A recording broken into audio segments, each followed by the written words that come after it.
Stellvertretende NATO-Generalsekretärin, Ausblick auf den Gipfel in Den Haag.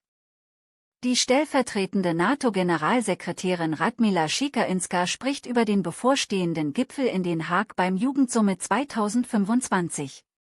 Before I would like to start with my questions, I want to remind our in-person audience and online that we'll be receiving questions online and in person after a couple of questions that will be raised on behalf of you to Mr. Field Secretary General.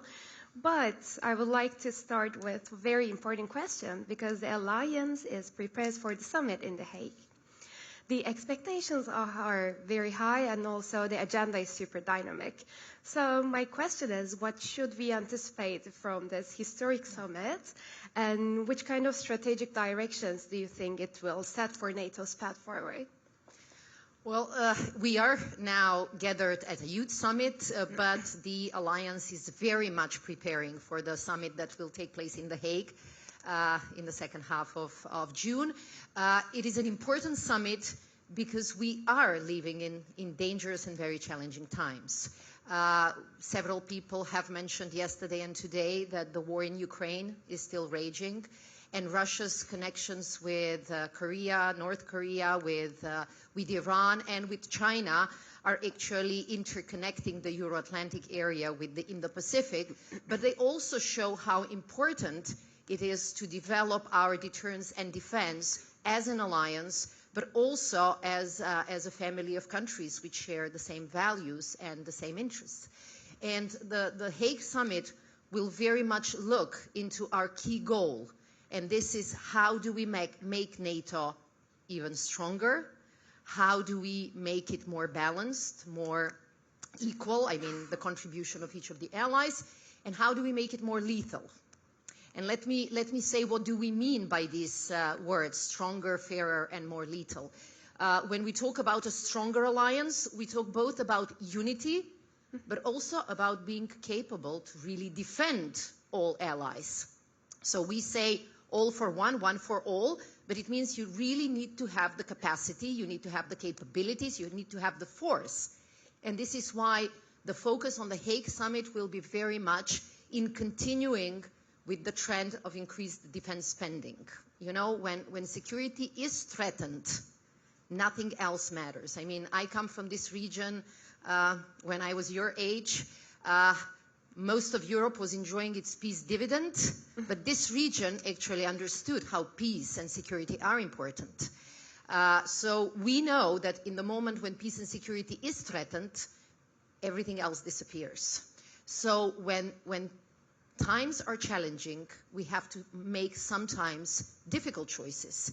And one of these difficult choices is that we need to invest more in our defense.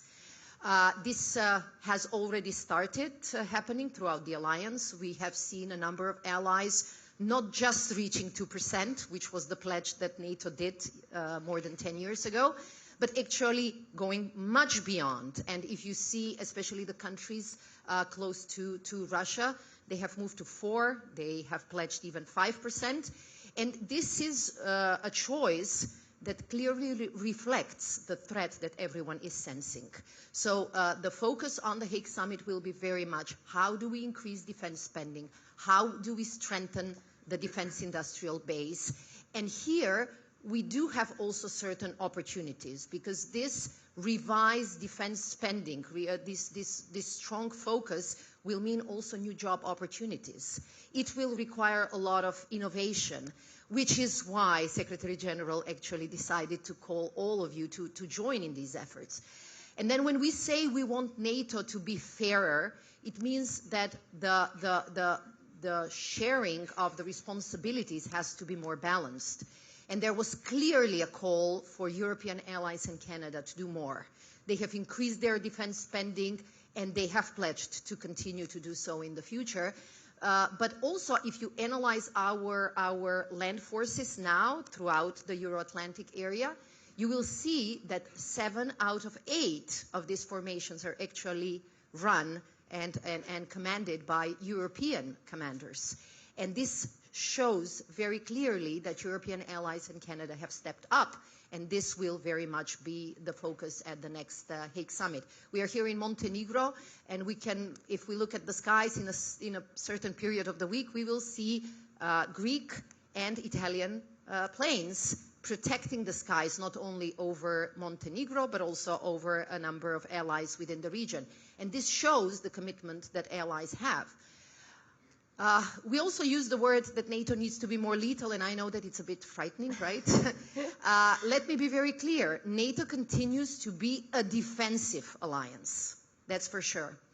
But those of you who have studied or read history, they know that this has been a reoccurring theme from ancient times to now.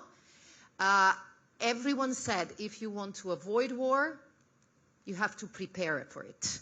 And this is our thinking, this is our philosophy. We invest in our defense and deterrence because we want to deter, we want to avoid war.